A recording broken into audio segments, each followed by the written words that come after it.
За сайн байцгаана та бүхэнд энэ өдрийн мэндийг хүргэе. За Солонгос улс дахь ажлын нэг өдөр нэвтрүүлэг маань өнөөдөр ийхүү эхэлж байна. За өнөөдрийн ажил бол Солонгосоор чунданжи буюу одоо монголчлууд айлуудын хаалган дээр сонин сэтгүүл наах ажил байна. За өнөөдөр ингээд сэтгүүлээ барьсан, цүнхэлсэн ингээд байж байна. За өнөөдөр наах айл маань 1-2 дугаар байр гэдэг ингээд цаанаасаа даалгавраар өгч байна. За ингээд одоо энэхүү 2 байр руу орж наалтаа хийхээр явлаа.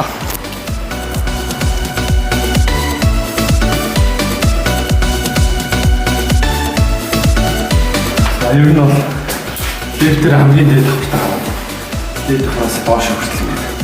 Яагаад гэвэл тийм айлын хүмүүс тус харагддаг бас болтгоо юм шиг байна. Чимээг үгүй. Яг тийм байна да. Нууцаар нууцлаг бол газар зогсд юм байна. За сайн бацгаа. Айлаа наагаад явж байна. За тэгээд хамгийн дээдлийн давхартай. Мааж байна өнөөдөр цагаагаар жоохон бүрхэг байна. Одоо цаастай. Та энэ өдөр бас хамаагүй ажлын захиалга орж ирээд наалд юм байна. Солонгос улс.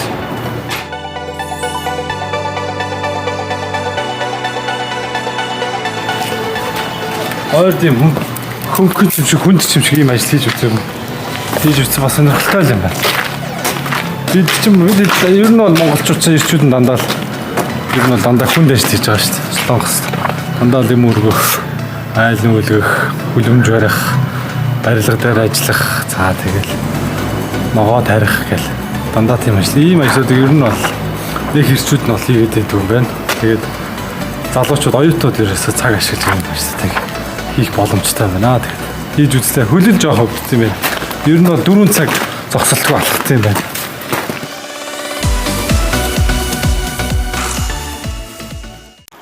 За сайн байцгаана та бүхэнд энэ өдрийн мэндийг хүргэе. За Солонгос улс дахь ажлын нэг өдөр нэвтрүүлэг маань өнөөдөр ийхүү эхэлж байна.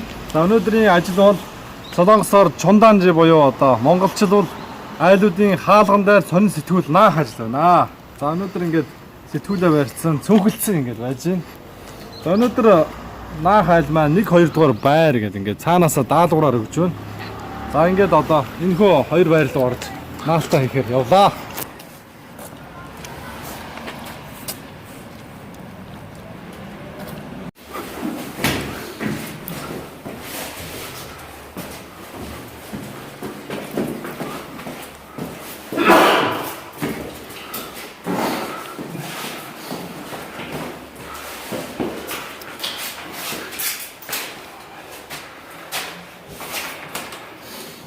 За ингээд ашиг явж байна.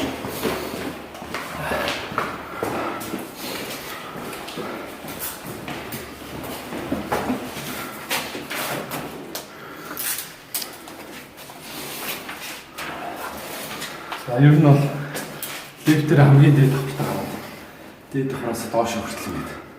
Наагаад явт юм байна. Айлын хүмүүс тус харагддаг бас болтгоо юм шиг байна. Тэгээд чимээг үгүй тэгэл. Яг тийм байна да.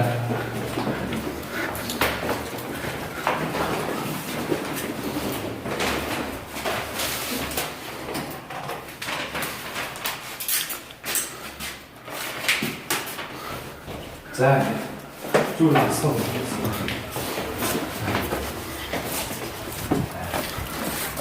За ингээд ямар ч нэг 2 байш наагаад гараад ирлээ.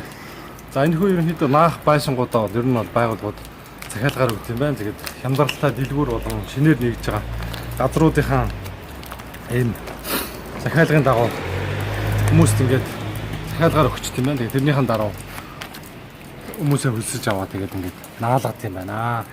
За ер нь бол тэгээд наалахад бол 3-аас 18 давхар хүртэл тэгээд ер нь тэгэл байнгын алхаатай гүйлтэл явд юм байна. Тусгай машинаар хүмүүсүүдийг авч яваад хөргөж өгөөд тэгээд бүгдөө тараа газ наагаал тэгээд машин дээрээ цуглаал тэгээд яваад байт юм. Ер нь бол солонгосчууд их наад юм байна. Тэгээд өдөр хүүхдээ харж байгаа, хүүхдээ цэцэрлэгтээ явуулцгаа буруу ажилгүй байгаа эмэгтэйчүүд их болцоо хийдэг тийм ажил байна. За ингээд машин руугаа явцгаая. За яг одоо машиндаа суугаа явж байна. За манай өнөөдрийн багийн гишүүд энэ 3 солонгос хүн байна. За энэ хүмүүстэй өнөөдөр нэг баг болоод явж байна. Өнөөдөр цасараа жоохон бүүдгэр тийм өдөр байна. За тэгээд өнөөдөр манай ер нь бол энэ миний хийгээд байгаа нэвтрүүлгийн гол зорилго нь солонгос ирээд хүмүүс ажил сонирхдаг. За тийм бид бүхэн ч гэсэн нэг Солонгост ажлын нэг өдөр гэдэг пэйж хуудас ажилладаг байгаа. Тэр хуудсанд мессеж болон их асуултууд ирдэг. За тэгээд очиод ямар ажлууд байдгүй, ямар ажил хийвэл зүгээр үү гэсэн асуулт байдаг учраас энэ хүм нэвтрүүлгийг одоо сонирхлын журмаар мэдээлэл маягаар та бүхэнд дамжуулж байгаа гэдгийг та бүхэн манаас зүгээр ойлгоорой гэж хүсье. Баярлалаа.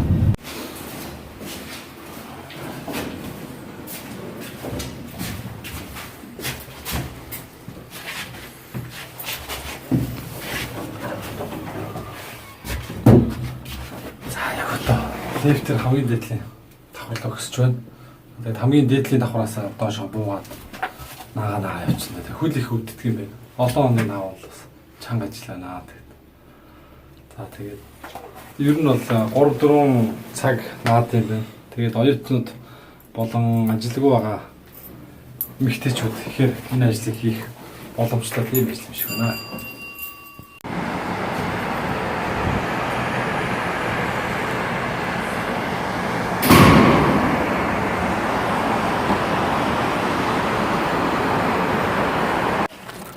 За машина хаагаад болдгоо машин хүртэл ингээд нууцаар нууцлагдмал газар зогсд юм байна.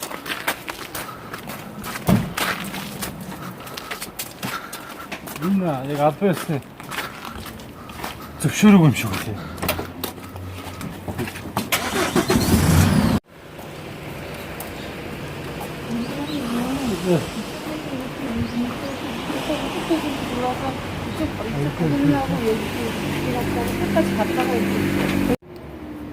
За яг одоо гэр хооллын айлууд руу ороод наалтаа хийх гэж байна. За манай хамт олон маань болохоор энэхүү бичлэгийг бол монголчуудаа мэдээлэл хүргэх журмаар энэхүү бичлэгийг ерөнхийдөө хийж байгаа. Тийм болохоор ямар нэгэн ашиг олох тийм зорилго бол байхгүй байгаа.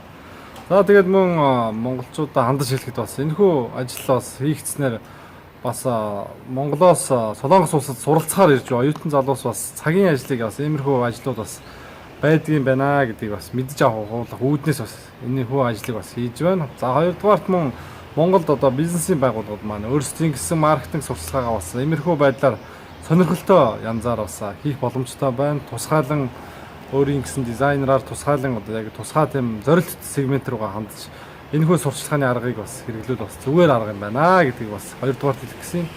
За тэгээд гуравдугаарт хэлэхэд болохоор ерөнхийдөө энэхүү үйл ажиллагааг энэхүү маркетингийн ажиллагааг болохоор баг хамт олон маань одоо тухайн ерөнхийдөө баг өөрөөрийн гэсэн багууд ингээд бүрдсэн байт юм байна. Жишээлбэл захиалгын баг, дизайнерын баг, гүйцэтгэлийн баг, за тэгээд энийг наадаг баг гэх жишээний одоо баг болон ажилладаг юм байна. Солонгос улсад. Монгол улсад маань бас яг иймэрхүү одоо багийн чиглэлээр бас зүгээр юм шиг санагдлаа. За одоо ингээд энэ гэр хооллын гудамжаар ингээд бүх хайлын хаалгуудаар ингээд ерөнхийдөө наагаад явах юм аа. За тэгээд амжилт хүсье.